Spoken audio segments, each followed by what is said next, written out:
So the final question is from Shepherd Mutsvara of the Pedagogical University of Krakow in Poland.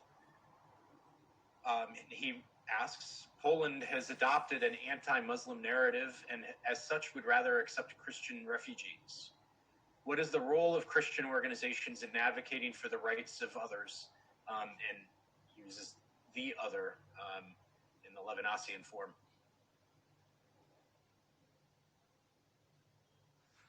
Oh, I mean, I think that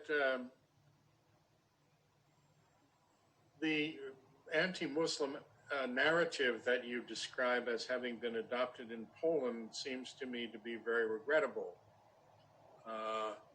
The Second Vatican Council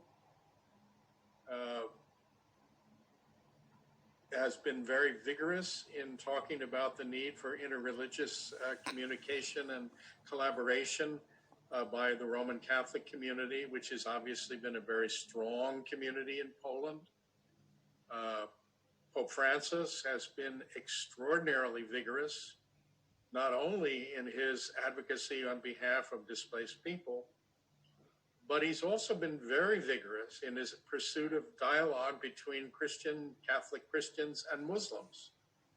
He conducted an extraordinary event just about a year ago, conducting a kind of a joint service of prayer and dialogue, issuing a common document supporting our common brotherhood between Christians and Muslims.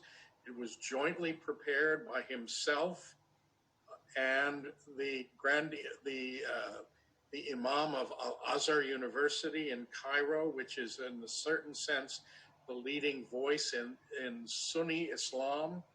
They issued a document on our common brotherhood, calling for collaboration between Muslims and Christians in response to some of the issues. So if the Polish community, you mentioned you're from Krakow there, that if the Polish community is to be faithful to some of its deep Catholic roots, it ought to be faithful to some of these initiatives from the Second Vatican Council and from the leadership of Pope Francis. Now, that's a challenging task, of course, because there are all sorts of other reasons operative for people taking a different approach.